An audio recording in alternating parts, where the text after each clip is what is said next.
Good morning, honorable guests, speakers, panelists, executives, ladies and gentlemen, as well as members of the press.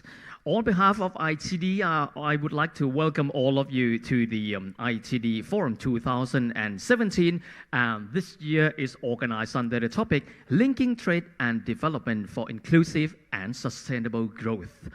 And for this morning, I'm pretty sure everyone would expect that today we will have a lot of body of knowledge concerning trade and development, as all of us might have known already that the paradigm and the overview of trade and development in our 21st century has been very interesting because there are many implications and many phenomena occurring during the 21st century: digitalization, trade negotiation, connectivity, and many others. And this year, Forum 2017, organized by ITD, will provide a lot of account upon that. But before that, I would like to give the overview of this first day Forum 2017.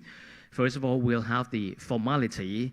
And of course, we will have the honor, because today the keynote speaker for the first session is Dr. Supachai Panichparak, who is the former WTO Director General, as well as the Secretary General for UNCTAD as well. And Dr. Supachai will give the talk upon the topic, A New Paradigm in Trade and Development in the Age of Rising Protectionism and Populism. And afterwards, there'll be a panel discussions in the topic, The New Trade Facilitation Agreement, A New Horizon for Developing Countries.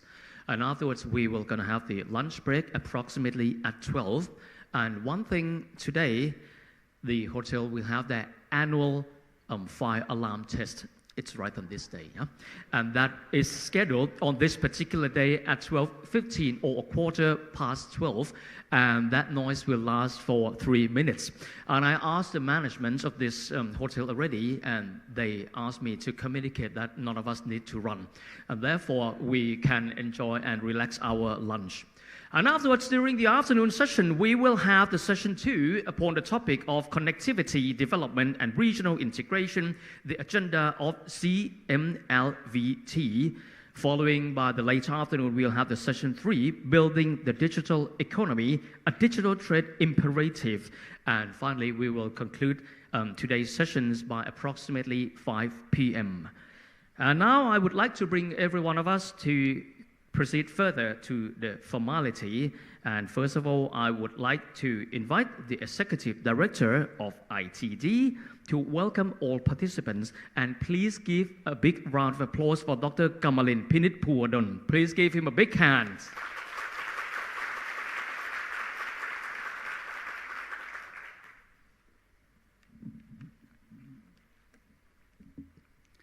Dr. Supachai Panichparak, former Secretary General of UNCTAD, Associate Professor Sopon Napathorn, Vice Minister of Education, Minister of Education, Thailand, Dr. Mia Miki, Director Trade, Investment, Innovation Division, UNESCAP, Mrs. Viraya Puthi Bandit, from Department of Trade Negotiation, Ministry of Commerce, Excellency, distinguished guests, ladies and gentlemen, good morning, Swadee Krap. On behalf of ITD, I would like to extend a warm welcome to you to this Trade and Development Regional Forum 2017.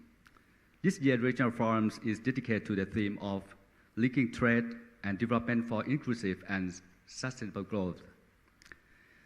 This Regional Forum is a platform to provide an opportunity for stakeholders for discussion, share experience on emerging issues in the area of trade and development. We are currently experiencing fundamental change in the pattern of globalization, which will have profound implications on current and future trade and development. For instance, within the trade development space, there are currently at least 4 important forces playing out in the global policy arena. First, a growing support for trade development, especially for developing countries. Take the example of the WTO Trade Facilitation Agreement, which came into force in February this year. It's the biggest global trade deal this century. It reduces time it takes for goods to cross border and will therefore cut trade costs dramatically. Full implementation of the agreements could reduce trade costs globally by an average of 14.3%. The framework agreements on facilitation of cross-border paperless trade in Asia-Pacific regions, which was adopted last year, provide a new tools and digital complement for better implementation of WTO agreements on trade facilitation and facilitate cross-border e-commerce. The arrival of digital technology changed the trade landscape and provide more opportunity by creating access to the global market. According to UNCTAD World Investment Report 2017, more than 50% of our global trade are enabled by the Internet. The UNCTAD lead initiative entitled E-Trade for All aims to improve the ability of developing countries, and particularly least developed countries, to use and benefit from e-commerce. The WTO Lead Aid for Trade initiative encourages developing countries' governments to recognize the role that can play in development. Aid for Trade can help developing and least developed countries in improving their capacity to connect to global market and lower trade costs.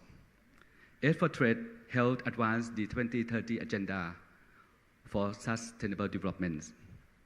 A growing resistance to globalization and free trade agreements is giving rise to protectionism. It's become more apparent in the past decades, also exacerbated by the economic slowdown and jobless growth in specific sector of economy. This two-day forum organized by ITD is certainly an opportune occasion to shed light and explore new paths towards inclusive and sustainable development. During this two-day forum, we will narrow our work to some select challenges and topics, such as the new trade facilitation agreements, a new horizon for developing countries, connectivity, development and regional integration, the agenda for CLMVT, building digital economy, One Belt, One Road initiative, outlook for future trade and investment in the region South, and enriching global value chain through the circular economy, future education for future trade investment. There will also be 3 keynote speeches at this important event. The first keynote speech will entitle A New Paradigm in Trade and Development in the Age of Rising Protectionism and Populism by Dr. Supachai Panichparak, former WTO Director General and former UNCTAD Secretary General. Dr. Surin Pitsuwan, former ASEAN Secretary General, will present the second keynote speech on new geopolitical challenge to regional cooperation and integration. The third keynote speech will be given by Dr. Kanit Sangsupan, Secretary General of EEC Thailand, on linking EEC for trade and investment within Thailand 4.0. Ladies and gentlemen, I would like to take this opportunity to reaffirm that ITD operates as a regional training center. Its main objective is to strengthen the capacity of Asian and other countries to deal with a broad range of regional and international trade and development issues, and to help them integrate effectively into the global economic system. Today, ITD's activities focus on 5 key areas of work, including trade, investment, and development under the auspice of UNCTAD. Since ITD is the outcome of the cooperation agreement between the government of Thailand and the United Nations during the 10th session of UNCTAD held in Bangkok in the year 2000. The 2030 Agenda for Sustainable Development, ASEAN and CLMV countries, education, social issues, and legal aspects on trade investment under bilateral, regional, and multilateral framework are also ITD's main area of work. So I would like to thank warmly all participants and resource persons for accepting our invitation to join this regional forum on trade and development 2017. I would like to take this opportunity to thank warmly the United Nations Economic and Social Commission for Asia and Pacific, or UNESCAP, the Ministry of Education, the Department of Economic Affairs, Ministry of Foreign Affairs, the Department of Trade Negotiation, Ministry of Commerce, and the Thailand Convention and Exhibition Bureau for the kind and support of this forum. I would like also to thank all those at ITD who have made this regional forum possible. Last but not least, I would like to extend my sincere thanks to Associate Professor Sopon Napathorn, Vice Minister for Education, Ministry of Education, for his opening remark. I wish you all are very productive today, so thank you very much.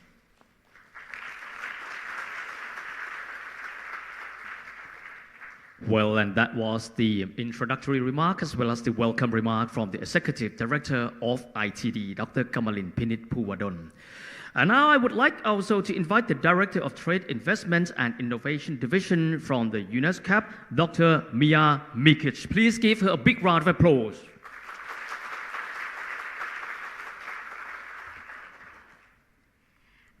Good morning, dear Excellencies, distinguished guests, ladies and gentlemen. I wish to thank the International Institute for Trade and Development for inviting ESCAP to partner in this very important event. ESCAP and ITD have developed a strong collaborative relationship over the last decade, and we hope to continue to strengthen our joint efforts on capacity building on trade-related issues in the region. Speaking of trade, I think everyone here is fully aware of the role of trade playing in the development of many economies, especially in Asia and the Pacific. We all know about Asian tigers, about the tiger cubs, about the Asian century. Most miraculous of all, we also know about China using trade-led development model to elevate 700 million people above the poverty line since 1980. Looking at beyond this horizon, India is already the world's hub for service outsourcing, while more recently Bangladesh, Lao PDR, Myanmar, and the countries alike are starting to attract much needed foreign direct investments to build infrastructure and productive capacity. At the same time, it cannot be said that an expansion in trade does not lead to potential disruptions.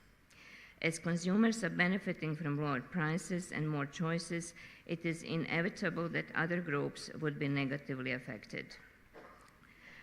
The answer to these negative effects is to help the affected industries to channel their resources into more competitive and sustainable paths. The answer is not protecting them at the cost of stopping necessary structural reforms and technological progress.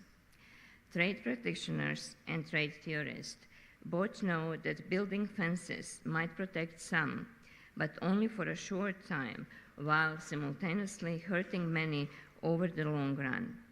Making sure that the prosperity which arises from trade expansion is better shared across a society requires many things, but building fences is not among them.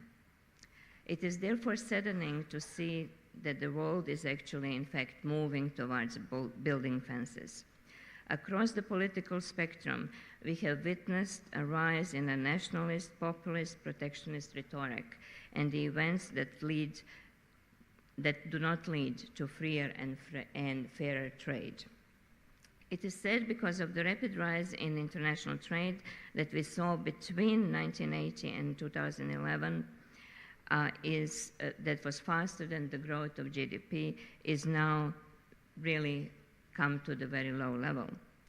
Only in recent months, actually, we are seeing some pickup, and hopefully this will be continued. However, there are still dark clouds on the horizon, in particular because of the sustained increase in non-tariff barriers, the measures that have distortionary effects on trade and much more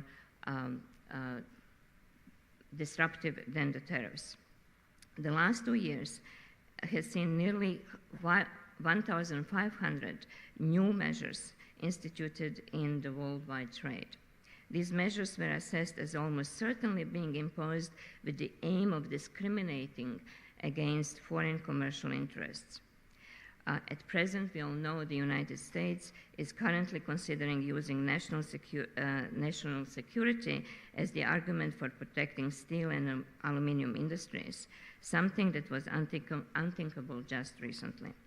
While the WTO concluded that trade restrictiveness increased only modestly, the process of liberalization that fueled previous trade growth was clearly absent during this period of stagnant trade. Looking toward the future, an issue fast approaching or perhaps already at our doorsteps is the huge potential impact of digital trade and e-commerce. Trade growth is normally measured in volumes traded. However, this measure largely misses out on trade that has zero volume, the trade in digital goods and services. Such trade is much harder to measure, but we already know that is becoming very significant not only for trade, but also employment and increasing security to the many people in the region. Unfortunately, as much as these are clear benefits from digital trade, and indeed digital technologies that are not trade-related, think, for example, in government and education, the taxation of ICT goods, including high tariffs, remain an issue. This problem is particularly prominent among the developing countries, where ICTs are often considered luxury and need to be taxed as such. For example, we know some LDC, least developed countries, that tax ICT in excess of 50%, including a 14% tariff, for example, on some of the very simple technologies, pushing many ICT products out of reach for many consumers. ICTs have strong positive externalities, and taxing ICT is like taxing schools. The lack of understanding of the nature of digital trade, which gives rise to restrictive policies slowing down digital trade, such as restrictions on cross-border data flows and forced data center location, are also of growing concerns. This is not to mention policies and taxes which do not enable affordable and easy access to internet-provided services, limiting the inclusive potential of the digital economy. Going back to the need for improvements in border administration and customs procedures and transport and communication infrastructure, fully taking advantage from digital trade will require these improvements. A lack of action on this front will put countries at risk of being left further behind.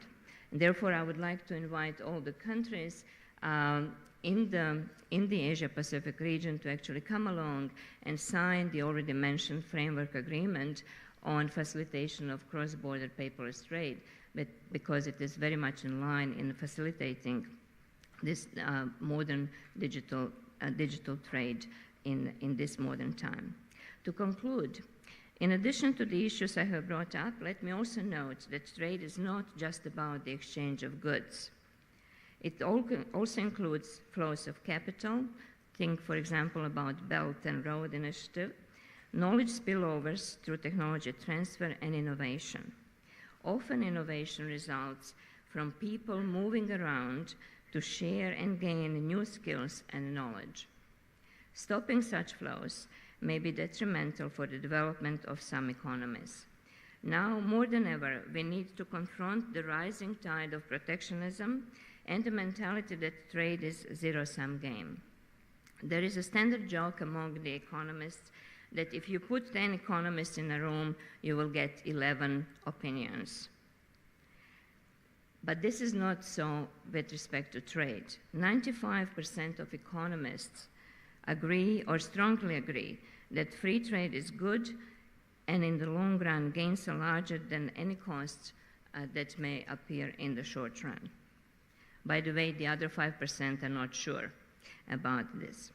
According to the latest public perception survey that was done with our network within ESCAP on preferential free trade agreements, 86% of respondents agreed that regional trade agreements are good for their economy, while 75% of respondents think that regional trade agreements are good economic policy and that they have a significant positive effect on inclusive and equitable trade. More importantly, ordinary people, such as citizens in developing countries in Asia, see trade and cross-border movements as a strong driver of their continued prosperity. We must build on this conviction and adopt policies so that we can deliver beneficial trade to meet expectations of so many left waiting in both developing and developed countries. This event, therefore, will be one of the stepping stones towards that result. On behalf of ESCAP, I thank you for your contribution in deliberations that will take place over the next 2 days and look forward to engage in active discussions. I thank you very much for your attention.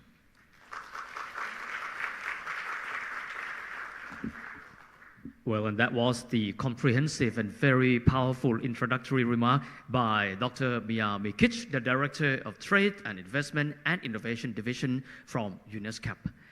And I would like to invite the Human Resource Officer expert level from the Department of Trade Negotiations, Ministry of Commerce of Thailand, Mrs. Virya Puthibandit, to be on the stage. Please give her a big warm welcome.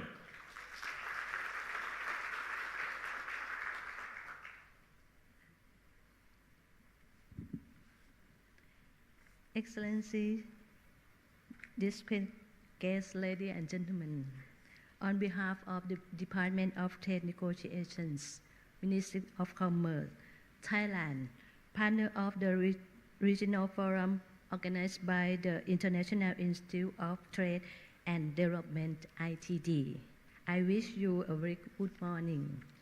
The theme for this year's forum, Linking Trade Development for the Inclusive and Sustainable Development, can be seen as a response to concern on the outcome of the globalization and international trade expansion.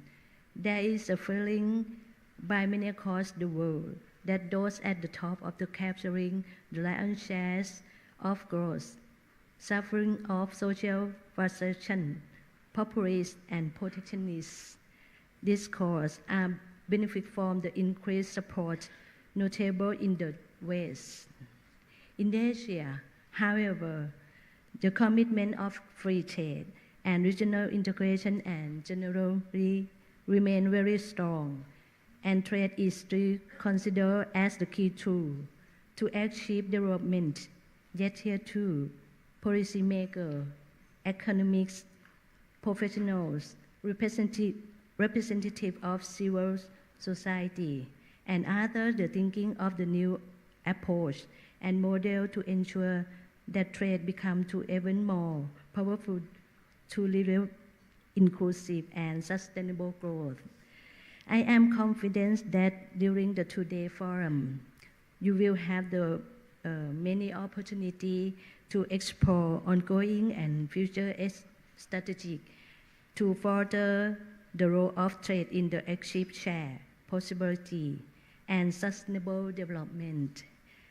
Department of Trade Negotiations, Ministry of Commerce is working across the board of overcome to the current challenge on free trade and reach a new horizon, which key trade partner in the region and beyond in the regard the ASEAN Community, AEC, CLMVT forums, the One Belt One Road Initiative, Thailand Project of the Eastern Economic Corridor, EEC, are all excellent platform and strategy to stimulate trade and investment and achieve inclusive, sustainable and resilient growth and country and the region. To conclude, let me wish you very productive discuss in the next 2 days. I do hope the event through exchange of the view and new idea will contribute to the already beyond debate of the future trade and its impact and more inclusive and sustainable development. Thank you.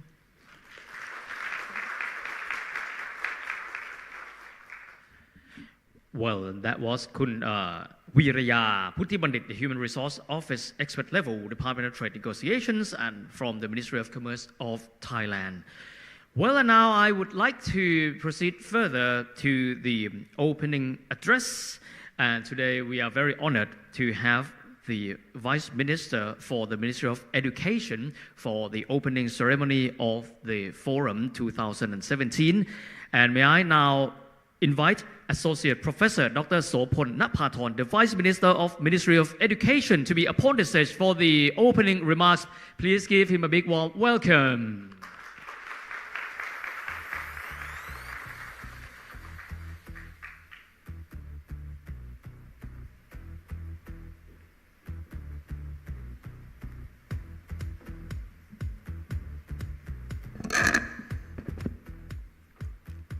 Dr. Supachai Panichapak, Excellencies, distinguished guests, ladies and gentlemen, on behalf of the Ministry of Education, Thailand, it is my great pleasure and profound honor to welcome you all for this Trade and Development Regional Forum 2017, organized by the International Institute for Trade and Development, or the IITD.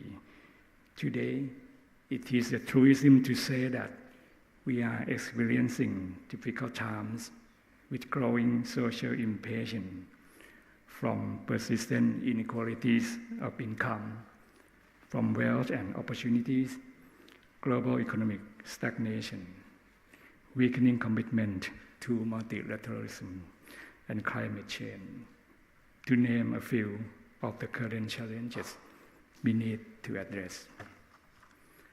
I must, of course, also mention the impact, both potentially positive and negative, of the ongoing Fourth Industrial Revolution, as we already know. Furthermore, the fast pace of innovation makes it increasingly difficult for governments to design and implement laws and regulations even before they become obsolete or useless. The world has stepped into an era of great uncertainty with a significant risk of backlash for peace and progress achieved. In the multilateral framework by globalization, and yet returning to business as usual is no longer an option because the model, though successful in many ways, has left too many behind. Over the past several years, a wide consensus has emerged among the international community on a new global growth agenda that places people, living standards, and environment at the heart of economic policy and international integration to turn the current vicious cycle of stagnation and dispersion into a virtuous cycle of inclusive and sustainable growth. As far as trade is concerned, the question is now how it can enhance shared prosperity and improve the welfare of all.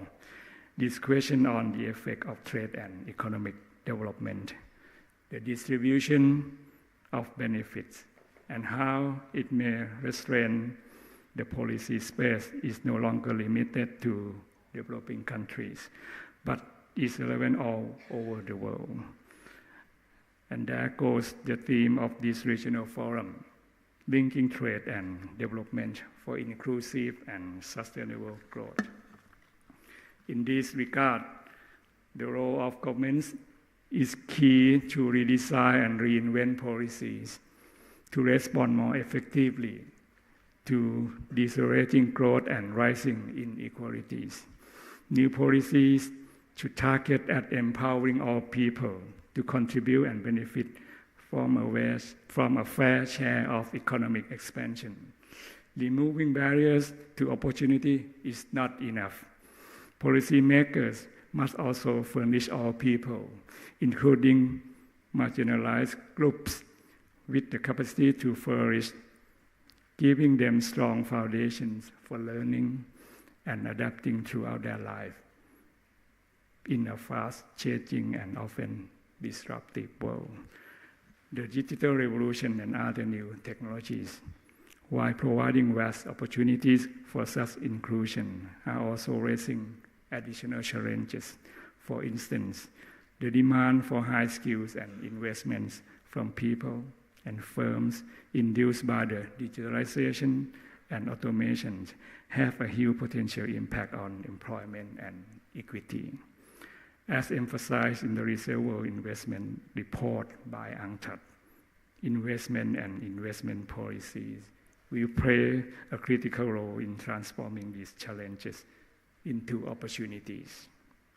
Likewise, and as Deputy Minister of Education, it is very dear to my heart the role of education at the age of a knowledge economy is key to diffuse opportunities, income, security, and well-being as part of the growth process.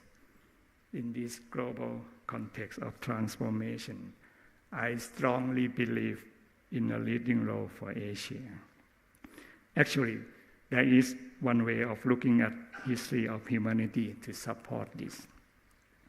From the cradle of civilization, the Fertile Crescent in the Middle East, one may believe in a go-west trend of innovation and economic leadership throughout the ages. On our planet, when you keep going to the west, you will eventually arrive in the Far East. And indeed, it has already been decades since Japanese firms started to put their footprint on innovation leadership. And we can say likewise in Korea, Taiwan, and in the more recent period, continental Asia. Moreover, Asia has undoubtedly become the major engine of global growth and trade expansion in the recent periods. Of course, Asia has been in the history of technology and innovation since the beginning. It is now the time for Asia to go up front and lead the way towards new approach of development through innovation, deeper regional integration, and increased connectivity. Asian economies may not only be continue and propel global growth, but also be major promoters and initiators for inclusive and harmonious development. Obviously, Thailand has a role to play to shape these regions' future, and the Thai government is committed to this task.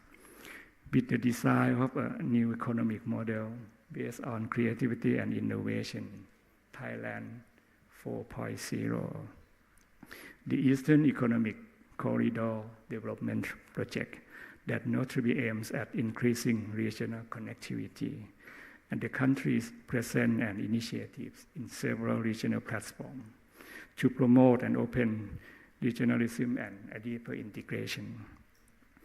Moreover, the Ministry of Education has launched the 20-year strategic education plan that aims at enhancing and developing the potential of human capital, ensuring justice and reducing social disparities, strengthening the economy and enhancing competitiveness on a sustainable basis, promoting green growth for sustainable development, bringing out national stability for national development toward prosperity and sustainability, and enhancing the efficiency of public sector management and promoting good governance. Excellency, distinguished guests, ladies and gentlemen, making the cake bigger is no longer enough. We are at the time when we need greater social participation in the process and benefits of growth. Moreover, while trade clearly fuels economic growth, it is time to increase its impact on development to achieve fairer outcomes for all. It is time to link trade and development for inclusive and sustainable growth.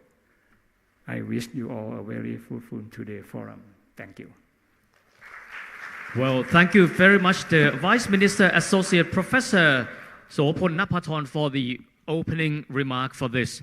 Well, The Vice Minister has already addressed initially that we are in the era of great uncertainty.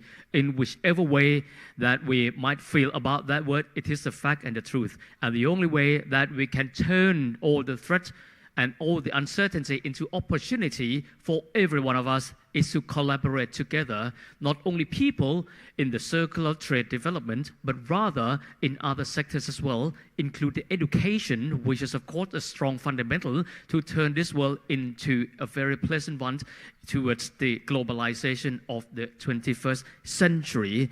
And of course, he addresses many factors in which we need to address in these 2 days of forum. And now we are approaching the opening ceremony of the Forum 2017 this time, and alongside the Vice Minister of Education of Thailand, Associate Professor Sopon Napathorn, I would like to invite executives from ITD, from UNESCAP, from the Ministry of Commerce, speakers and honorable guests to be upon the stage to join together with the Vice Minister of Education for the opening ceremony of the 2-day Trade and Development Regional Forum 2017, linking trade and development for inclusive and sustainable growth.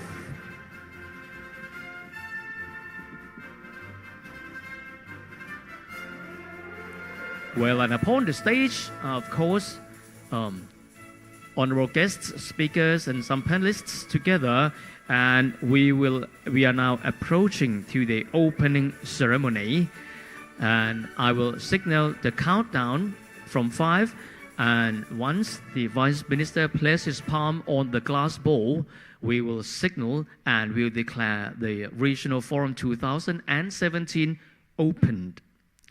Are you ready to join me? But don't let me count alone, because a key to a successful world is the collaboration. Everyone's voice counts. Are you ready? 5, 3, 2, 1.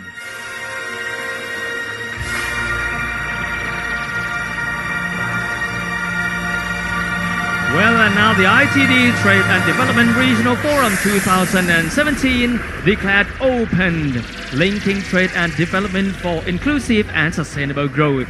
And now we will spare some minutes for the photographers to take this moment to keep them into our memory. This is to signal another milestone for the step further to turn all uncertainty into the opportunity to ensure that every one of us in this entire planet will moving together sustainably and inclusively. And once more, please give a big hand to everyone upon the stage. Well, thank you very much, every one of us upon the stage. Thank you very much for joining us in the opening ceremony. Well, as all of us might know, that this Regional Forum 2017 is a 2-day event. And we have, of course, many panel discussions, panels, round tables, as well as we have many interesting keynote speakers who will address key points for all of us who are, of course, the stakeholders of the trade and development of our era, the 21st century's globalization. And now I would like to proceed everyone further to the first keynote speaker. He is a very familiar face and contribute really a lot. Our first keynote speaker is a former WTO Director General from 2002 to 2005. And he's the former Secretary General of UNCTAD during 2005 to 2013. And now please join me in welcoming Dr. Supachai Panichapak.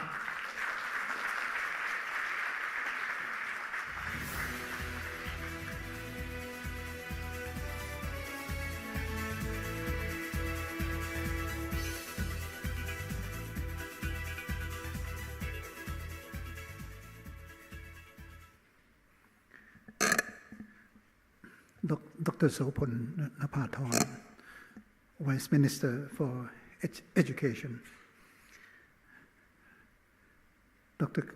Kamalin Pinit Purdon, Director of the International Institute for Trade and Development.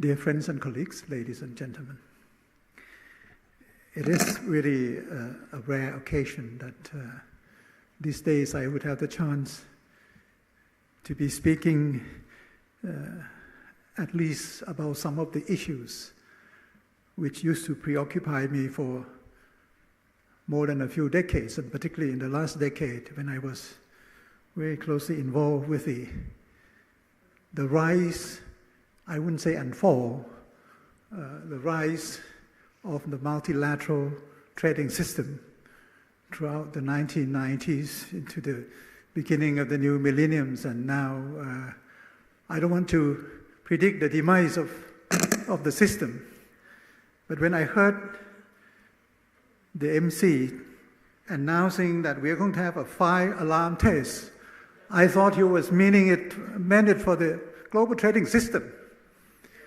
a fire alarm test. It actually made me think that something like this kind of test, a sort of a fire alarm test, should be also instigated in the case of the multilateral trading system and also globalization.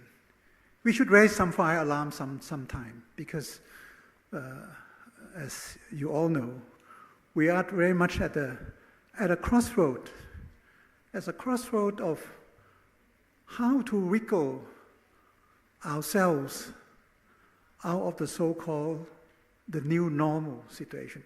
For me, it's not new and it's not normal. But people call it new normal, so I use it new normal. It's not new because situation like this happens way before, when during the times of the GATT, when we didn't have the World Trade Organization, people just went their way to have their own kind of trade liberalization efforts that more or less has left out the rest of the world, which has been the South, the European countries. And the GATT has been called a sort of rich man club, things like that. We changed that. That's why I said the rise of the global trading system after 1994, 95, when we actually established the World Trade Organization, was really a significant time, a sort of purple patch leading up until 2006, 2007, when we're now being confronted with a totally new configuration, totally new scenario in which we may not have faced before. We may not have faced before. And so I find this conference, the regional forum as organized by the ITD, is something which is proverbial timely to be discussing inclusive trade, sustainable trade and sustainable development. To have sustainable development, you need sustainable trading system as well. But if you look around, situation is not very conducive for the things that we would have to rehabilitate. Now, a couple of years ago, a big storm was raised, not only in the teacup, but a big storm was raised because one of the world's foremost economists, Professor Samuelson, Robert Samuelson, wrote an article before he passed away, a few years before he passed away. But it was a few years ago already. But I mention this because this comes a time in which we need to discuss things like this even more. Normally, Professor Samuelson, together with most of the American economists, would have supported liberal free trading system, right? Normally, they are the one who actually help move the free trade agenda forward. But what Professor Samuelson wrote a few years before he passed away was very significant in the way that he addressed the issue from the other side. He addressed the issue from the side of the impact of the free trade on global development, on global transfer of technology, on the global creation of jobs, which is something not always being done in the areas of economics of trade. Because normally we discuss trade trade in the areas of exchanges of goods and services and tariffs and whatnot. But impact of trade, most of the time it has always been, as far as I could recall, it has been the United Nations system, and particularly UNCTAD. And I'm very pleased to see one of my dear colleagues from UNCTAD, Sir Paul Hansen, being part of our meeting today, so that you can hear from the horse's mouth what UNCTAD is thinking about all this sort of thing, not only in trade facilitation. But it was mainly the development side of the argument that has always argued that it's not trade for trade per se. Trade is only a means to achieve other things. Value added, level of productivity to be increased, transfer of technology, certain gains in certain areas, value added. So this is something that we want to establish, and when comes a time that we have become so uncertain of the fruits of international trade on some of these economic variables, the key ones, then you would see the kind of pervasiveness, the proliferation of we are the bottom billion around the world as we are seeing today. Because what Samuelson was writing, and it was really quite controversial in those days, was that he was not very sure whether free trading system, under the circumstance, under the assumption of unlimited liberal flow of technology. You have to remember this, because in the beginning of the trade theory, trade was discussed as something which is, well, in the beginning static and then dynamic, but never in relationship with the transfer of technology.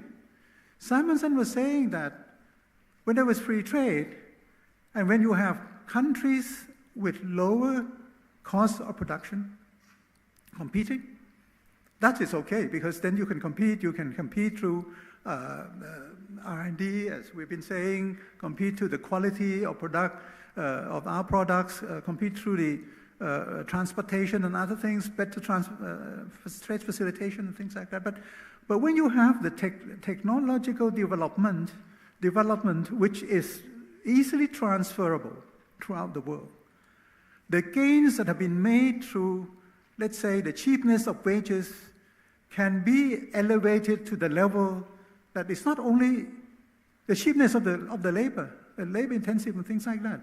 It's going to be added with the kind of quality and the kind of technology that we have never seen before. And the technology has been always, in these days, very transferable. And particularly when we are working on the opening up of the TRIPS agreement and all this sort of thing, so that the intellectual property rights could sometime be easily more easily transferable. But Samuelson was saying that the comparative advantages that used to be in the hands of the American laborers has been lost because of the cheaper laborers coming out from Asia. That is still negotiable. There's still something that can be negotiated and can be, well, not eliminated, but at least compensated by the level of productivity of those laborers in the United States. But when the productivity begins to increase in Asia, with the addition of capital investment and technological transfer, then we, the American labor forces, are going to lose out forever.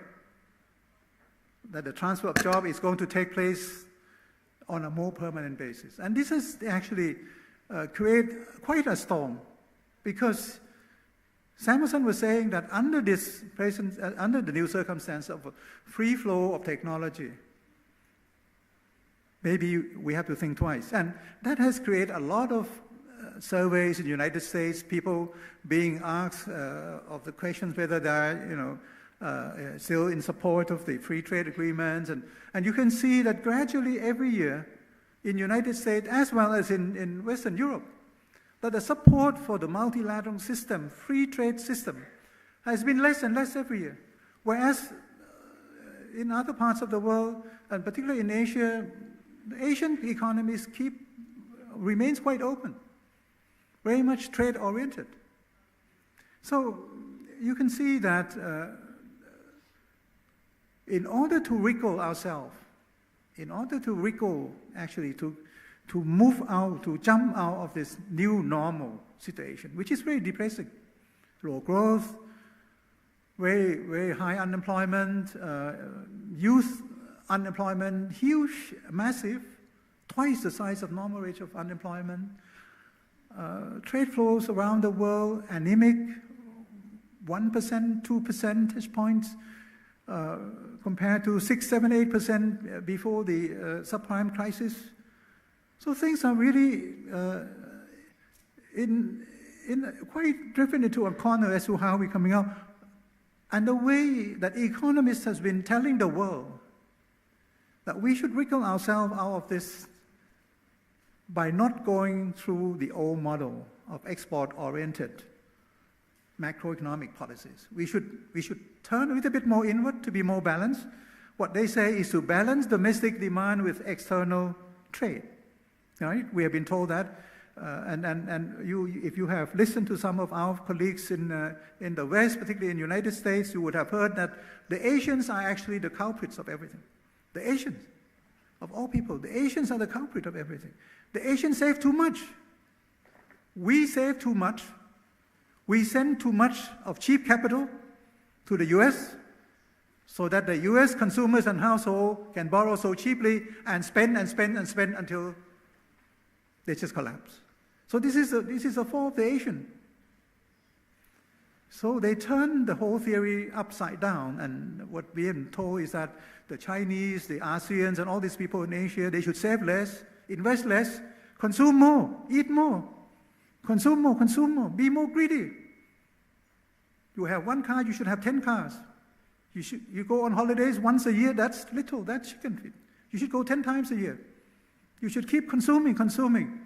And that should help bring back the kind of reflationary impact that we need. Now, this is a theory that I don't know how to call it a name. For me, it is just so much of a nonsense, although it's quite accepted. I have said this since the time I was in Geneva, that I don't accept this theory that we have been saving too much, that's why we create all these problems, right? The problem is that those who consume don't save at all. You see, they turn it around. Those who consume so much, they did not save, they use borrowings to consume.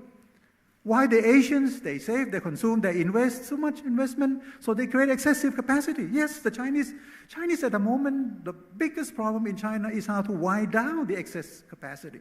Problem for Asian economies as a whole is that they have been investing heavily, and now they have to wind down some of this investment, particularly now this day, last few weeks, and I just had a meeting with friends from China during the Boao the conference. You know the Boao conference, and let me digress a little bit. Boao conference is something like the Davos conference for Asia. Davos happens in Davos, Switzerland. Boao takes place on the island of Hainan in the south of China. It has been 16 years. You might have not heard of, you might not have heard of Boao, but it's been around for 16 years. It has been something of a sort of Asian and the rest of the world getting together. Same concept as at Davos, but it's maybe a low profile. But for the first time, Boao came out of Hainan, came out of China, to be organized here in Bangkok for the first time. It's Boao outside of China. It's Boao Bangkok. So Boao Bangkok took place last week. I'm saying this because there were economists, friends from China, former trade ministers and deputy prime ministers who came over to Thailand, and we were discussing. We were discussing as to how to get organized again. How to get organized again, because the world has been disorganized, dysfunctional, in the way that the global governance is in the hands of nobody. It's in the hands of the G8, G20, but it's in the hands of nobody.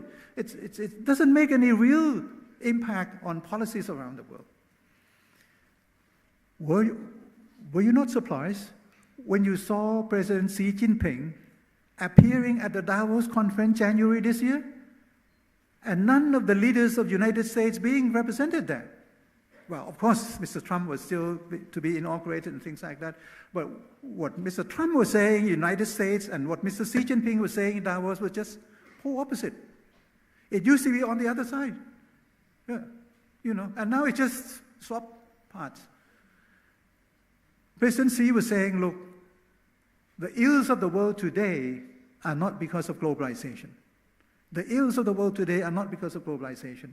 Mr. Trump in the United States was saying all the ills of today, unemployment in the United States, balance of payment deficit, all because of globalization and all these free trade agreements. So let's pull out.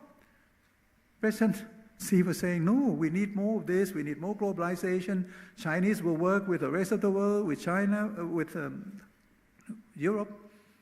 The rest of the world, we want to cultivate the way we're going to create linkages and all this sort of thing. And therefore, I have conceived of this, the new Silk Road, modern Silk Road, what we call now the Belt and Road Initiative. So this is something that we were discussing last week, whether we should have a verdict on how to approach globalization. Or should we leave it like this? Should we leave it like this so that it will be just market mechanism that would influence how globalization will move backward, forward, deglobalization happening, or resentment with globalization that is actually happening around the world so much today? I have already talked about one of the purest critics, Professor Samuelson, who used to be the supporter of globalization, expressing his concerns with the plight of the U.S. economy in the light of free trade agreement, free flow of capital, I forgot one thing, free flow of capital, and also free flow of technology. So these are the basic tenets that I just would like to present to you as something that fundamental things. Balance, demand, globalization or deglobalization, how to approach it, how to wriggle ourselves out of this process of so-called new normal. Now, I give you a few brief remarks on, let's say, the basic health of the global economy these days. You may know already better than I do, but let me go through them before I comment a little bit on how to deal with the resentments of globalization, and ending with something that I would like you to recommend to you to give it a thought. If you can do it, support it and move the agenda forward. What I would like to say is that in spite of the few swallows that we are seeing in the global economy these days, the global summer, economic summer, has not yet broken out. In spite of the few swallows, you see some swallow fly. You see, for the first time in 7 years, the IMF has been actually correcting, moving their forecasts upwards. Normally, every year, IMF would make huge forecasts, growth like that, employment like that, trade like that, and then quarter by quarter, IMF will be toning down. I used to say IMF is sort of cheerleaders for the global economy. Maybe they are they've been tasked to do that. They're global cheerleaders, keep everyone cheerful. That we're not should not be depressed. This is the situation that we can go through. We are pushing all our money, liquidity, as never before. Have you seen this kind of thing that has happened before? Never in the history, global history. QEs 1, 2, 3 in the United States.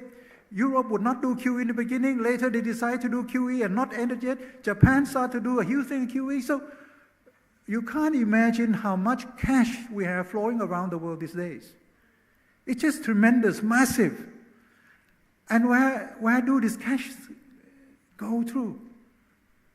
They don't have places in the US, in Europe, no viable investment situation, not yet suitable for new investment. They flow to emerging economies. They drove up the exchange rates of emerging economies to sky high.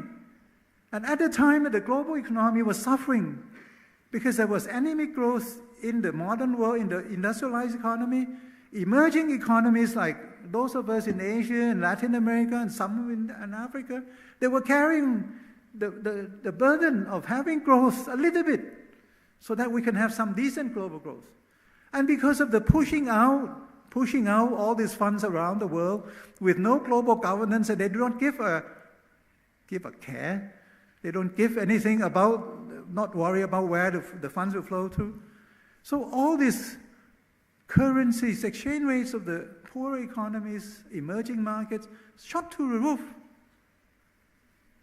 And so they were stifled in the way they could trade more, because with rising exchange rates level, they lost their competitiveness. And so some of the key economies like Brazil, you can see Brazil going from one day being one of the economies of future into today economy that is just mines all sorts of difficulties and recession after recession.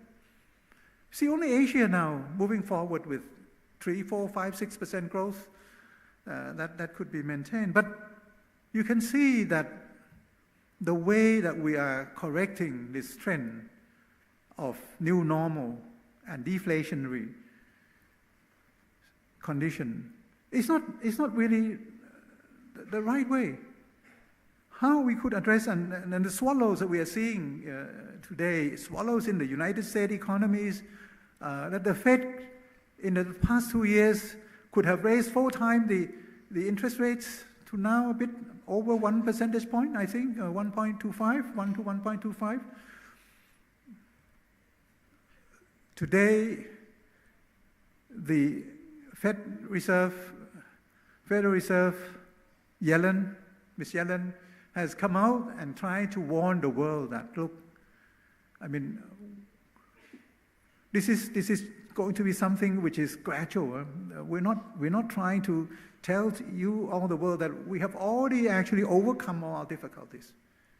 That is just what I read from her messages some weeks ago when they have this money market committee meeting at the Federal Reserve of the United States. It's not for sure that the twice increases in interest rates in the United States this year will be followed by 2 more, because they plan for 4 increases in interest rate. The signs that Ms. Yellen is saying that we may not be doing this interest rate rises again, it means that the US economy is still not back to the same old health.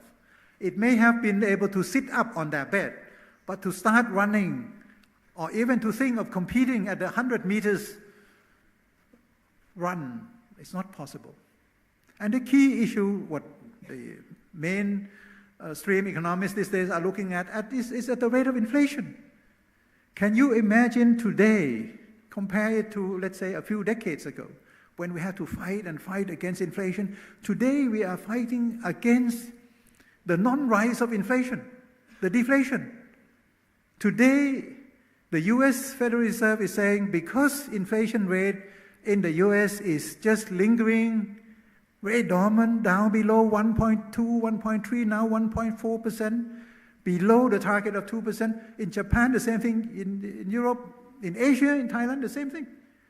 Inflation rates under the target rate. And so all economists are worried. This again put me into a lot of uneasiness. Because as an economist trained in the school of central banking, I rejoice.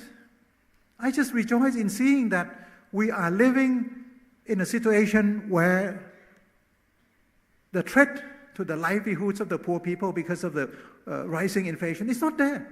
We can do many things. Our money has stability. They're not losing value every year, because if inflation would have gone up so high, we would be losing the power of money every year, the value of the money. So now we're okay. Stability in the exchange rate markets, also all right, because inflation rates are not so high, so the effective real exchange rates are more or less more stable than before, because the movements in prices are not that strong, not that destabilizing. But everywhere, and they just had a huge meeting in New York, Federal Reserve, inviting all the key central bankers to sit together and think about how to unwind their quantitative easing, how to unwind the easy money policies and all this sort of thing without impacting upon the rest of the world. But I'm saying that because of this sign, the swallow in the United States is not the real summer. Not yet, not the real summer yet. And people now are doubting. That's why the stock market in US and in Asia is just again rising up quickly, because with no interest rate rise, it means that people can put their money into this equity and invest more into those areas without fearing the rise of interest rates. You look at Europe. Now, I have some European friends around here, I guess, but I've always been straightforward with Europe. Europe would need to take care of itself. Europe cannot be a burden to the world. I'm saying this, I'm not European, and some are European, well, they never like when I say this. If you cannot take care of yourself, you will be a problem to the world, Europe. Why? Because if the euro is not strong or stable, if European economies is full of unemployed people, you cannot trade right. You cannot just trade or go around and tell people, I'm going to open my borders for everyone to come in, open my border for the goods and everybody to come in and trade and do everything. You just cannot do it in Europe. And you cannot even guarantee how the euro will survive the kind of discrepancies between different economies in Europe. Discrepancies in Europe. There's now two tracks between Northern and Southern Europe, for example. Every time Greece has to negotiate extension of IMF loan, it's a drama in Europe. Touch and go, whether we would have Greece going through or not. IMF has been telling Europe all the time, the way to resolve Greek sovereign debt issue, the only way, you need haircut. You need debt forgiveness. You cannot go through with telling the Greek economy to slow down even more and stop breathing. Slowing down until one of these days, Greece economy has been slowing down for the last 5 years. If they do it for 10 years or more, then there would be nothing left in Greece. And so, deflationary impact, less pension fund, everything is right. I mean, but whether it's the right time or not, too many people into the public sectors and things like that. But every time IMF has to negotiate with the Greek economy, it's a drama, and it's always at the last minute. Always at the last minute, they say, okay, because otherwise, if we don't do this, then the whole thing will collapse again. And so they give more. And this has been building up. It's been hundreds of billions of euro that the Greek has been borrowing from the IMF. You remember the so-called financial crisis in Asia 15 years ago? Altogether, the money that IMF has been giving to all of us here would not come down to the same level of amount that IMF is giving to only Greek economy alone. And yet, we don't see the end in sight of Greek economy. Adding to this, with the pedestrian, the well-known Brexit negotiations would not hurt so much the British economy as the rest of Europe. I'm saying this. Why? Because then the British economy on their own, they would have more leeway of doing things that they think they can do it besides outside of the European Union. For example, having more deals on a bilateral basis with the rest of their Commonwealth grouping. With India, for example. They could not do it because within the EU, they could not do more of the FTA deals. So they're free to do more deals. They're free to come and trade more with Asia and trade more with China. And look at the way Europe has been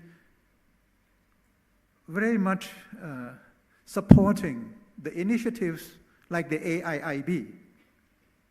You remember the Asian Infrastructure Investment Bank, right? AIIB, yes.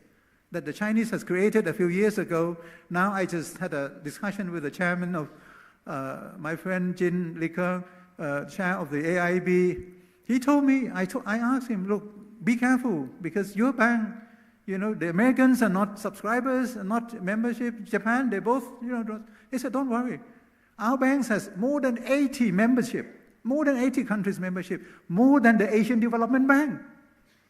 Can you imagine? You don't know this. Huh? I just learned it from him. I said, well, you should work with ADB. He said, We are working, but we are bigger, and we are more diversified. We are more global bank than ADB. This I just heard from Li Ke. So again, if Europe would be able to get themselves organized and not to create something that would impact negatively on the rest of the world, if Germany would be able to reflate their economy a little bit more, to give room for Europe to have more demand inside, because how come in Europe only Germany have surplus and the rest is deficit? So it's an unbalanced economy. Okay, I have so many more things to go through, so let me try to. I look towards the rest of the world. The emerging economies, I have already told you. The other day, IMF came out with a recent announcement, which is not shocking at all, to be expected. IMF was warning the world that, look, at the moment, the global amount of debt is 3.5 times global output. Are you shocked? No, you're not shocked. It's shocking. Because a few years ago, it was only 1.5, 2 times. Now it's 3.5 times. It's shocking because this is sowing the seeds of destruction. Yes, because one of these days, some of these people will default, and then you will have more default going on. And don't say that this will not happen somewhere close to Europe. Because if you look at the European banking system, one of the largest European banks, few of the largest European banks are still in some difficulties. And I don't quote names, you know yourself. In some of the larger economies of Europe. And inside the system, the stress test has not really been very helpful, because the stress test has not been done along the same line as the US stress test for the financial system. I can say this. And so the health of the emerging markets economies have been also deteriorating. They used to be the remaining support to the global economy in the aftermath of the recession, the Great Recession, 2007, 2008. But now, the whole global system is in disarray, including the poor economy. The open economies have been growing so well. Commodities markets were alive and well post-2018 recession. China was still doing well. But this day, China is going through what I call supply-side adjustment. China needs a lot of supply-side adjustment. Besides balance sheet adjustment, supply side. Like I said from the beginning, we are blamed that we save too much, invest too much, so now we have to adjust. So the Chinese government has been adjusting. But it takes longer time than people believe. So adjusting to the way the Chinese economy is adjusting itself is a problem for developing countries that depends on the commodities market.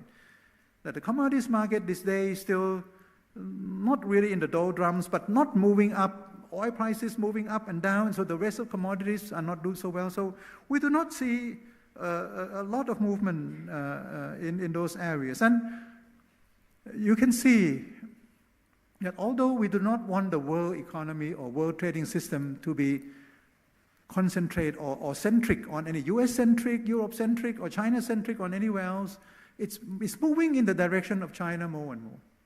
That the Chinese economy more and more will be determining the way global trading system is going to be operated. Why?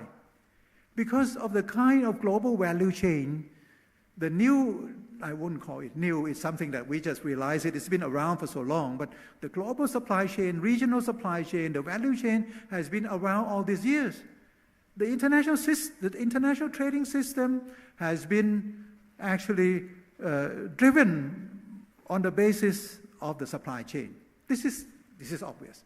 People are saying now that I would say more than half, 60-70% of the global trading system is now supported by the supply chain movements, that people trade within themselves, their own companies, that people produce things in different places in their network of production around the world. There's no one that produces everything in one go. So when one major part of the value chain slow down, like the Chinese economy, then the rest would also be affected.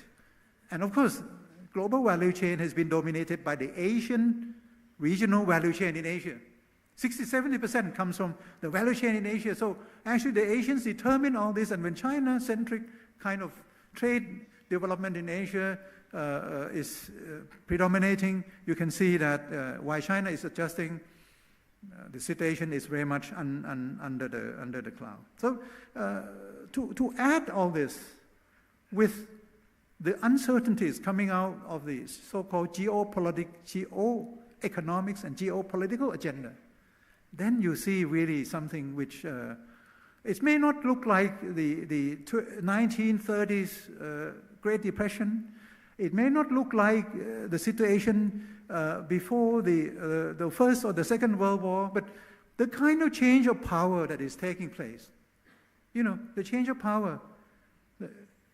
In those days, I think it was the demise of some empire in Ottoman or I don't know what, perhaps. And now the change of power from west to east, from north to south, it's a new kind of globalization. It's a new kind of globalization. It's not really a kind of deglobalization that we are fearing, because globalization is actually drifting more on the so-called exogenous factors, like the way we improve our logistics, transportations, communications, new inventions all the time. These are all things that create connectivity around the world that is all exogenous. Nobody can do anything to it. You don't stop people inventing new things. You don't stop people traveling, communicating, listening to each other, following the news and everything. So globalization is exogenous, but transforming into something which is not the same generation of globalization as in the past. And this new form of globalization, we all hope at UNCTAD. Some time ago, we've been trying to generate the debate of, let's try to push the new form of globalization into the arena of development-led globalization or development-centered globalization, or what here at ITD you might call it inclusive trade, inclusive globalization. This is what we all try to do. So I'm saying this so that we would not lose hope that we're seeing new forms of globalization. Globalization that would be funds injected not by the capital-intensive economies, richer economies of the North, but by the South. If you look into the fund flow this day, there's a reversal of fund flows from the South to the North, from the East to the West, because all these reserves of the global economy this day are being accumulated in Asia. China now doing very poorly because China used to have 3.9 trillion US dollar reserve. They put more than $1 trillion into US treasuries and to government bonds in Europe. This day, the Chinese have been losing some of this reserve. Now they have only 3.2 trillion. Only 3.2. But this is huge amount, together with the rest of Asia that has learned the lesson from the financial crisis in 1997, 1998. So we all have accumulated huge amount of reserves. Thailand, we need no more than 100 and 120 billion US dollars of reserves. Now we have nearly 180 billion of reserve money. So it's a new world.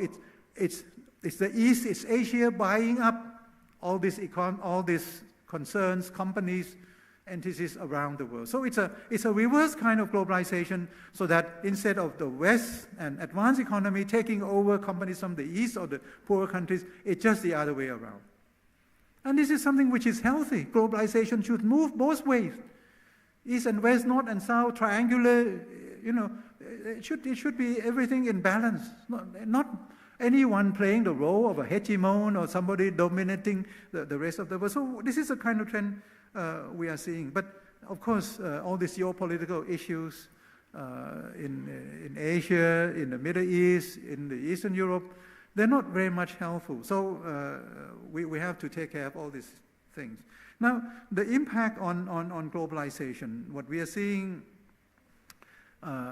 Trumpism, United States, you're seeing one of the prime minister in Europe, I think must be a Hungarian prime minister, talking about illiberal democracy. He is right. I mean, democracy is still democracy, but it's less liberal than before. Maybe, I don't know. But they are saying that we are just having illiberal democracy. It's a kind of me first mentality. Me first mentality. It's never gone away, the me first mentality. It's a creed of us. We first, our region first, my home first. What we say, charity always starts at home. This is the thing that at the global level, we try to paper it away. We say when I went to my former reincarnation to all this G8 or G20 meeting, they all say the right thing. Back at home, they say different thing.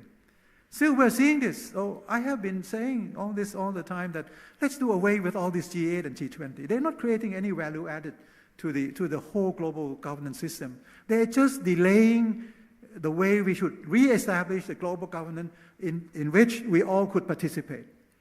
You seen the last G20 meeting in Hamburg? What they were talking about? They were talking about Trumpism, talking about how to deal with climate change that Mr. Trump is trying to change. I mean, he cannot change it immediately. He's just making some noises. But it takes time. If the US want to withdraw, they cannot withdraw because it's written in the agreement that they have to stay on until, I don't know, a few years forward. The G8 meeting in Ise-Toshiba last year, I think in Japan, they were talking about what, they're talking about Mr. Cameron's problem with Brexit. They were cheering up, they were saying we should vote, and G7 was saying something which is the British part, saying that they should support Mr. Cameron, and Mr. Cameron lost out. And that's what all they did. Nothing about how to reflate, how to regenerate growth in the global trading system. They didn't even think of inviting China to join. How can you have G7 meeting talking about the global economy and just pushing out the elephant in the room, just leave it there and not discuss it? It's just not going to work that way. So, again, the rule-making exercise, that all these mega deals, we are talking about, I think not here, but it's the challenges of the rising, populism and protectionism. And the way that we are seeing some of the major economies trying to push, let me say frankly, and as a former employee of the World Trade Organization, maybe I should not say this, but anyway, last year when UNCTAD was meeting in Nairobi, UNCTAD 14, I was saying this in front of Roberto Acevedo, my old friend from WTO. This is an existential threat to the multilateral organization like WTO, not to the UNCTAD, to the WTO. If we all will be trying to make our rules outside of the multilateral trading system, multilateral institution like the WTO. We're trying to do that because TTIP is going to do that. The Trans-Pacific, Transatlantic Trade and Investment Partnership, or the Trans-Pacific Partnership, all these are meant, for me, this is my own reading, to take away the authority of the world trading system because TTIP is all about negotiations in rules making. TPP is about the WTO 3++, that we could not agree at the WTO, so they're going to create a new surrogate outside the WTO. I told this to Roberto last year, the meeting of UNCTAD, I think 14 in Nairobi last year. I said, this is existential threat to the WTO. He said, no, I'm not worried. I said, okay, good. No, you should not worry. But you should realize that if people are making rules outside of the WTO and be happy with it, you are happy, then we should all be happy. It means that it's not, doesn't, but I'm worried because if you are 2 people or a few people, 12 people, 10 people, 20 people, making the rules for your own and the rest has to follow, can you imagine? Where does the WTO fit in? Or do we have to import all this into the rule? Or do we have to clamor to go and ask to be part of it? No, this is not the system that I see, but this is being moved into that direction. So I would end. I would end because I know it's coming to an hour now, so as usual, I'm going to exceed a little bit, but let me end by just giving a few of my thoughts. I mean, after having listened to this part, what I said, I don't have hope for this present global governance. I'm saying that the present global governance is dysfunctional, maybe non-existent. I don't call G8, G20 a global governance. It doesn't represent all of us, represent only a few. And you see the agenda. Their agenda are made by IMF, World Bank. When I try to intervene into the G20, this is the truth. When I try to intervene into the G20 agenda, the only time I succeeded was when Korea hosted G20 meeting some years ago. Can't remember. I think can't remember the name of the president of Korea at that time, but he was the only one who actually, I went there with Pascal Lamy together, the two of us. He supported me, and we went to the Blue House, and we gave a long narrative to the president of Korea that please don't put development as an afterthought on your agenda of G20. Cannot be development as an afterthought. You talk about everything and then you end up, okay, let's have some people from Africa, from Asia talk about your own thing. No. Same with inclusive trade. Same with the agenda I'm going to talk about. It cannot be just the afterthought or come after you have actually agreed on everything because the big hegemon is telling you that this is my agenda. So you come, you join, otherwise you just out. This cannot be like that. So what I'm saying is that I have called this some years ago. I'm saying that again, and not because we're all part of something which is related to UNCTAD, but I'm saying this is the UNCTAD moment. This is the UNCTAD moment. This is not the moment for hard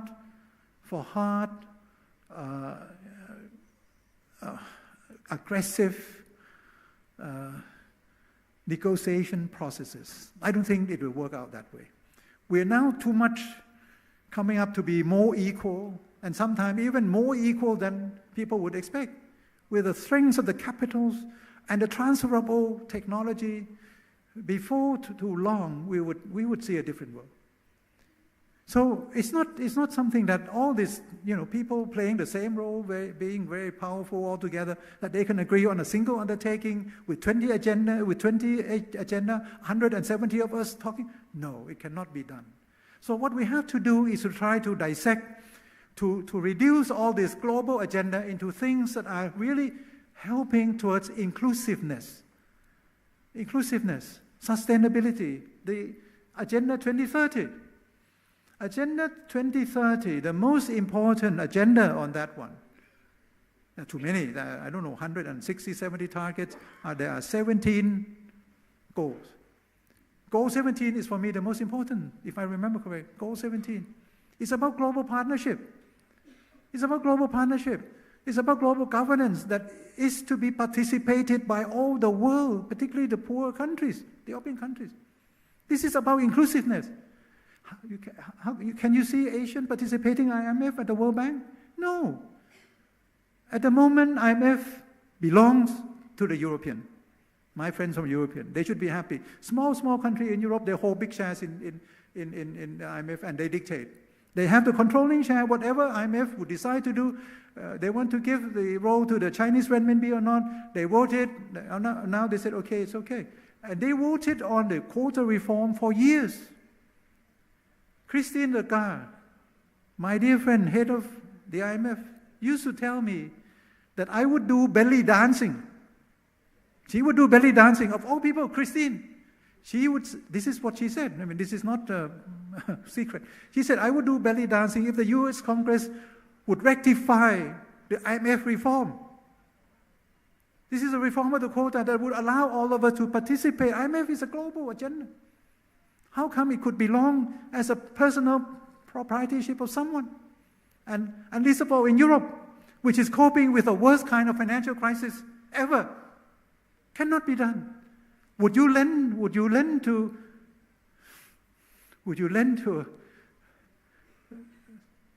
somebody? Would you not lend to somebody who comes from your own household? Let me not say this, but at least at the moment we should have a better balance of authority at that level.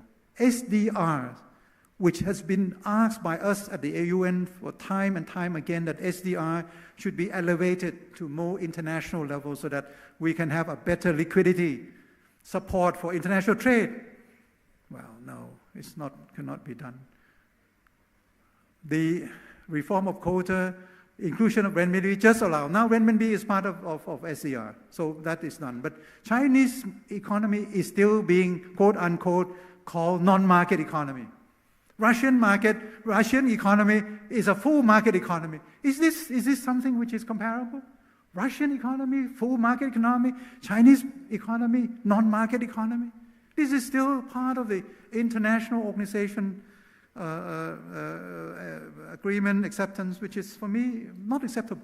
Now, let me give you a few food for thoughts, five quick points so that I can finish. The agenda that I thought, why it's UNCTAD moment? It's a moment for soft agreement, soft negotiations, more or less something which you use the best practices.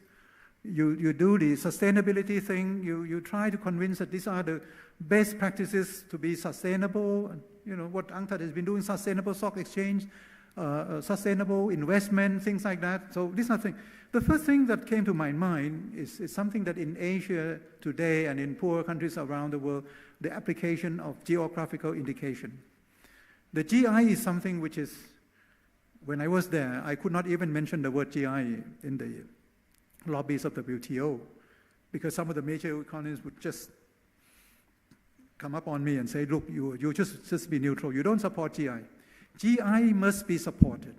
GI registration, GI elevation to the global is much needed, because I don't know if you know, I mean, in Europe, they have 3,000 or more than that of GI registration. In Asia, we have a few hundreds. Maybe in India, you have more. In India, you might have a few hundreds. In Thailand, we have about 100 or 90. And we're beginning to have GI registration throughout Asia. And the French government has been very, very helpful cooperating in help, because the French are the one which has actually the largest number of GIs registration. So, and GI helped to increase the premium price on some of the products. It gives pride to the place. It let the community survive. It's good for the community development. It's good for food security, because normally GIs are food-related things. It's a food thing. It's a wheat, it's an egg, it's a, I don't know, a textile. So my first point is that we need to promote geographical indication, registration, facilitate it, have more agreement among countries that we recognize each other. Europe now recognizes a few GIs from Asia, and this is a good thing. We should do this around the world. The second one is about the new configuration of economic integration. I don't want to even say today that we should have more free trade agreements. Free trade agreement is just very partial, very partial. You have a few goods that could be trade. What we should be doing now, and people are saying this all the time, they use the word partnership for everything. It's now economic partnership. It's Trans-Pacific partnership. It's a what is it? RCEP is a partnership for regional comprehensive economic partnership. It's all partnership. It's all partnership because we want to make economic integration inclusive. It must be partnership because not all are equal. When you take them all up, they cannot all abide by the rules. I mean, look these days at the way ASEAN is being driven by two track. CLMV one track and the rest one track.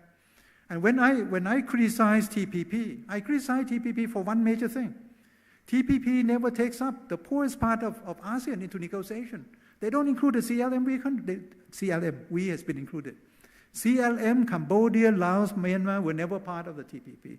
So that's why I would say for ASEAN to be doing economic integration together, it must be a comprehensive economic integration. It must include trade, economic development, finance, mobility of people, river flows, network of energy, everything all together.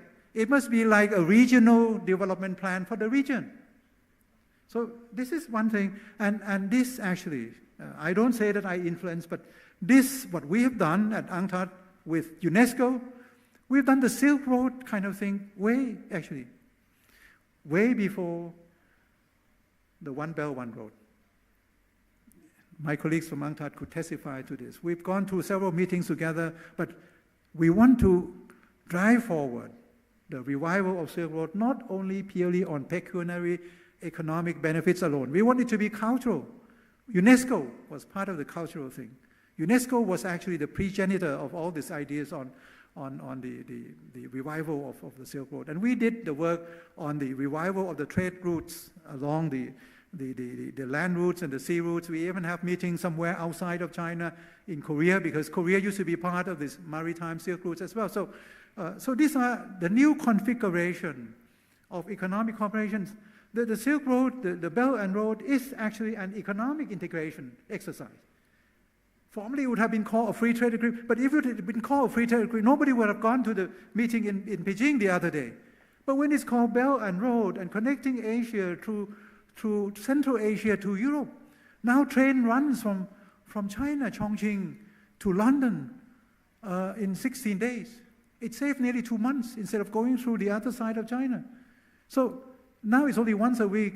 I was told it's going to be twice a week, and then it's going to be nearly every day and things like that. So it's happening really, the land links from Asia to Europe. And so these are new configurations which we should all support. They should not have to be negotiated, but supported by the work of the likes of UNCTAD, for example. The third point is on e-commerce. I'm saying this on e-commerce because we all agree, and it was discussed here, and you're going to have a good session. I really very curious of what will come out, because I'm very concerned with the new digital economy that is coming around. The new digital economy is going to be, the word they call is disruptive. It will be more disruptive than we ever have thought of. It will be more disruptive. Don't say that, oh no, I mean, it would not, it would create this, it would create jobs, it would create value. It would be disruptive. But it could be disruptive in a constructive way. It will be something like Schumpeter's kind of thing, deconstruction in the old days. You remember? Schumpeter used to say that when we have new innovation cycle, it's deconstructive. It's destroy the old modes of production, but it creates new one. So this is something that we should create. But I raise this because of the but. Because of e-commerce, the whole of e-commerce scenario today, it covers not only commerce, it covers logistics, it covers finance, money, it covers the cloud, the cloud computer, big data, Internet of Things, artificial intelligence. And those who own all this technology are just a few huge multinational firms. I'm just saying this because I want UNCTAD to look at this issue keenly. Maybe they have done this already in their investment report or something like that. Because if you look at the largest and most powerful corporation this day, compared to 20 years ago, just a whole new scenario. We don't see the old style, big corporation today anymore. These are all big, huge, Google, Facebook, Alibaba, I don't know, Alphabet, all these new names. And all the top 5, I think, all the top 5 have all been fined, F-I-N-E-D, fined, penalized by international arbitral entities already, by Europe, by United States, one way or another. They've all been fined because they're too big, they're too powerful, they do search engine here, they use it to something else. And now what worries me the most is that they all have collected all our data, all your data into what they call the blockchain kind of thing. You have all your data. In the future, bankers are not here, but bankers, they know their fate, going to, I don't know how it would end soon, but anyway, they have to metamorph into something else because the rise of the cashless society will be also not really a full demise, but we'll be phasing out the financial system as we know. But ultimately, the control by all these MNCs, some of us are now thinking of doing what we call social assessment or personal adjustment, something like social personal assessment, that we all would have, instead of all your license, you know, in Europe, I think they have this driver's license, and you have to score. If you have, done something wrong, they would score you on that. And if you have too many mistakes, you've done so many violations, you'll be taken out of the relation. You cannot have the license anymore. You cannot drive. Now, they are doing this in some areas, in some countries that I was told, and I wouldn't mention the name of the countries. In some countries, people say, what is, for somebody, some male who's courting the family's daughter, they would ask, what is your score on the personal assessment card? Your score, if your score is below 7 from 10, just you don't count. You have to score 8 or 9. If you want to borrow banks, if there ever be banks there, you have to score more than 8 or 9 to be able to score.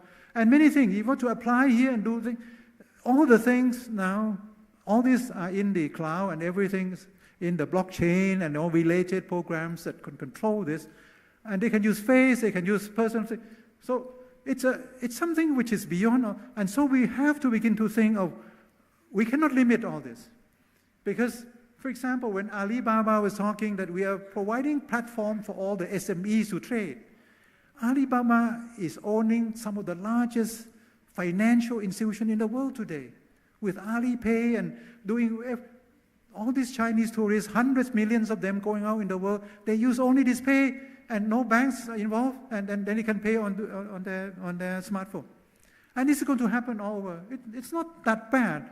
It's very convenient for the people. But when all these large MNCs are controlling everything, we should be very careful. It's just 2 minutes.